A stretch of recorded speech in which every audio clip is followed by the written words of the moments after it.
اوس خو هم د بصارت د خلکو یقین راغلی کنه چې الله د نوح علیه السلام د طوفان ذکر په قرآن کې کړی دی.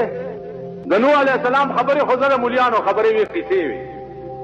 اوس خو په سترګو وکته یو بل کمینه پن ته وګوره. نور وزیران ځي نو په هلیکاپټر کې ځي، په هلیکاپټر کې ځي او بیا کیمرامینان او ټي وي سټیشن والا ځان سره بوتلی نو پاس نه په داسې ګرځي چې پورا تباہ شوی کلا بچی. تما ته وایا چې ستا کور وران شي او زه درشم نو زما په اومه پیړۍ د حالتي چې زه کیمرې والا ځان سره بوزم چې راځه زه دا وران کړی ځای ګورم زما فوټو باسه چې خلک یې وګوري چې خانم راغلی او کتو.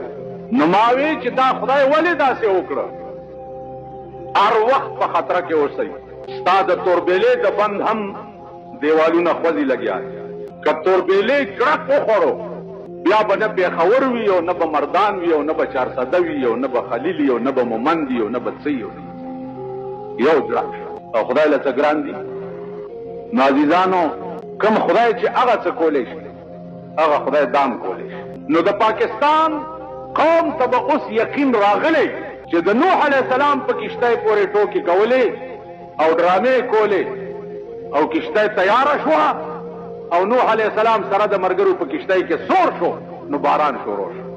ځمکې به د لاندې نه اوبه راخوټ کولې او اسمان به د پاس نه راراورې. علما لیکي چې د اسمان نه یو یو څاڅکی به د کوهي تور غر عمره راپرېوتی، یو څاڅکی د کوهي تور غر عمره راپرېوتی. نو ځمکې ته حکم هغې لاندې نه راخوټ کولې او اسمان د پاس نه راورول. نو عزیزانو عرض مې دا و چې اوس خو د پاکستان د الله د قهر په لپیټ کې په سترګو ګورئ لګیا یې. دا ولې داسې وشو؟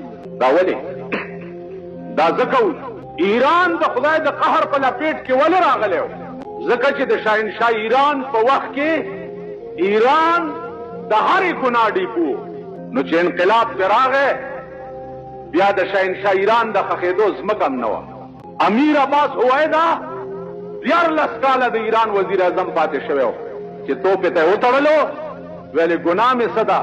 ویل ته 14 کاله د ایران وزیر اعظم وې او 14 کاله ایران د زنا او د شرابو ډیپو تا پکې کړک نه دی کړی، ستا دا ګناه وه. توپې ته یې وتړلو غم دې ورکړو چې په هوا کې مرغانو غوښې وه.